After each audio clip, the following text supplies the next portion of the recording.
Hello everyone. Welcome. I'm Miss Liederman. I am Ms. Walsh's practicum student, so I'm learning to be an art teacher. And today I'm going to be presenting you my asynchronous lesson about mandalas, their influence on India, history, and the ways of life. So this is an alternative to just following the presentation by itself. You can also have this playing as well as having the presentation up on the side. And without further ado, let's begin. So, what are mandalas? Mandalas are a pattern that are often geometric in nature. To be more specific, they are a symbol that is often used in spirituality and often symbolizes something. Whether an idea or a concept, it can be many different things. And then I have a little video from a museum that explains mandalas a little bit further.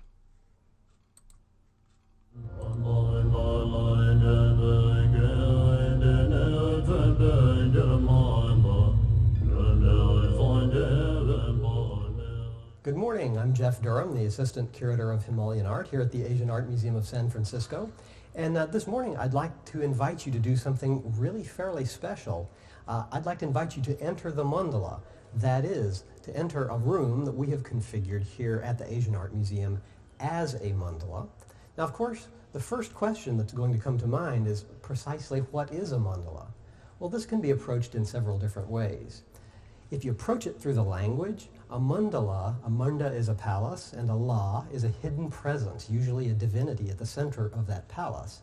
So it's a palace that contains a divinity.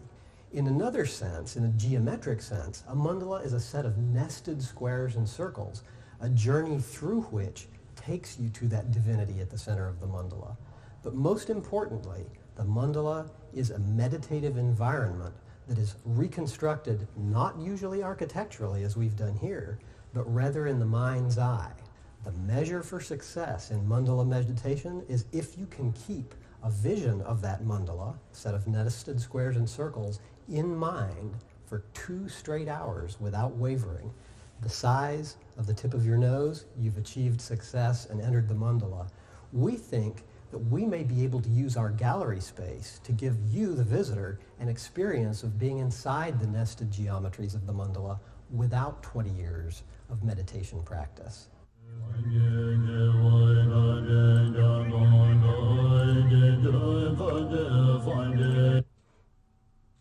All right. Next, we go on to the Silk Road and mandalas. The Silk Road is a specific trade route through China and the Far East in 130 BC. The routes were used until 1453 AD. It was a great source of international trade, ideas, and culture. History shows that mandalas were carried along the Silk Road by Buddhist missionaries around 3rd century BC. We have seen their influence spread culturally all over the globe as well, such as in China, Korea, Indonesia, Tibet, Celtic nations, and many other countries. Mandalas in India. With mandalas being created out of the birth of Buddhism, which is central to India, many missionaries had spread the symbol across India. Buddhism soon became the competing religion next to Hinduism in India, which was one of the more original ones.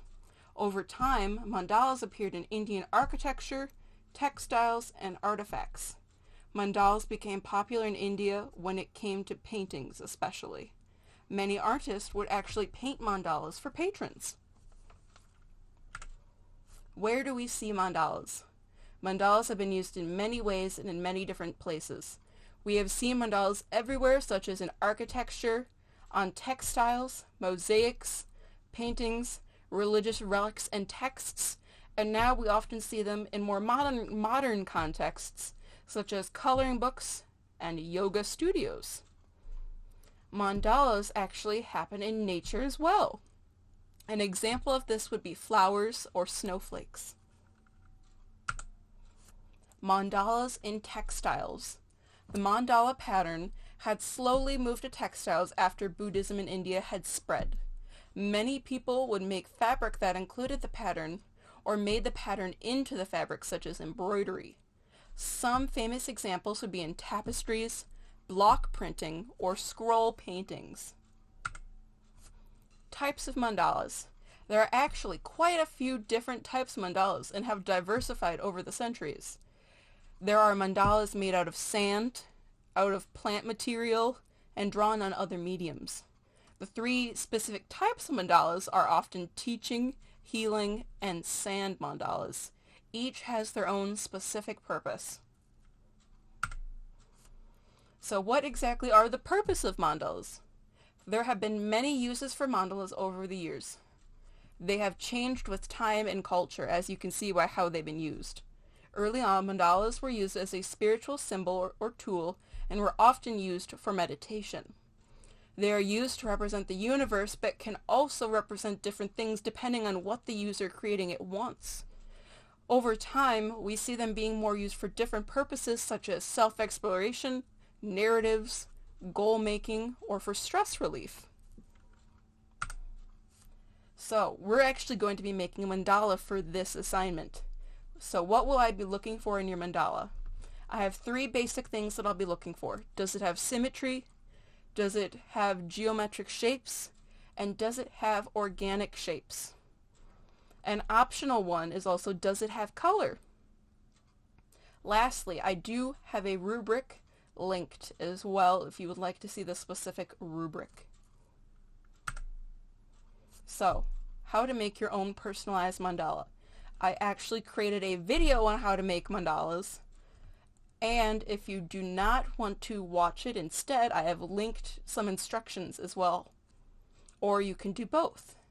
And now I'm going to click on the video and you can see how to make a mandala.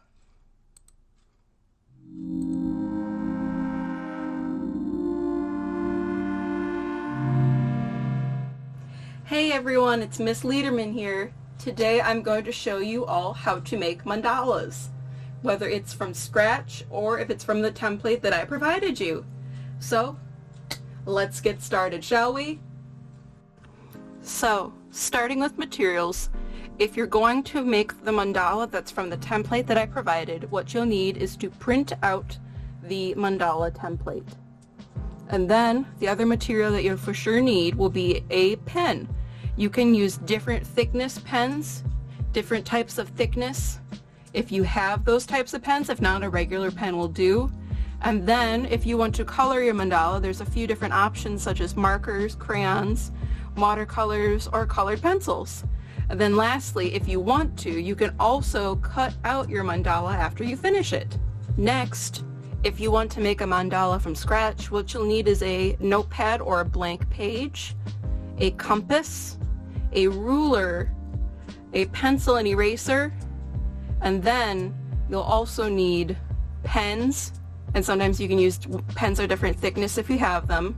And then lastly, you'll need some colors, so you can either do that through marker, crayon, colored pencil, or watercolor. And then an optional thing to do is you can cut out your mandala once it's done. Next, we'll be going on to how to make the mandala.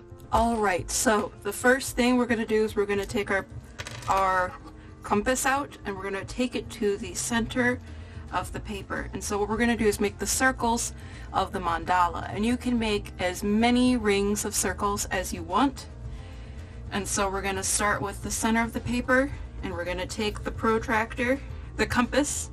We're going to take the compass and make our circles. So there's our first one, and then we're going to make the rest of them.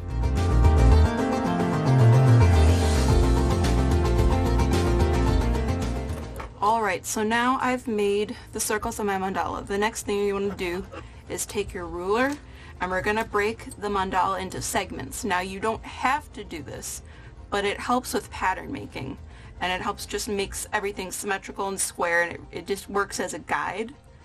And so you can make as many of these dividing lines as you want. Typically they make one down the center here like this, and then they make one this way diagonally. So diagonally and horizontally. And then sometimes people will also, you can have up to 3 to 4 to 8, as many of these guiding lines as you want. So I'm going to make 6 actually. So there I have my lines. And so this is how you would do it for making your own out of scratch mandala. And then the next, all the rest of the steps are going to be the same, whether you have printed out the template or if you've made your own from scratch. So next I'm going to show you the basic part of making the mandala. So typically when we make a mandala, we start from the center and then we work our way out. And so that's what I'm going to do. You can try different types of line thickness. You can use geometric or organic shapes. You can use symbols. You can, going off of that, you can also use color. But usually that's the last step, and there's nothing wrong with just having a black and white mandala. And then a lot of times mandalas focus on symmetry. And I'll show you all of these within my mandala. So, without further ado, let's get started.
Alright, and there you have it. My mandala is completed.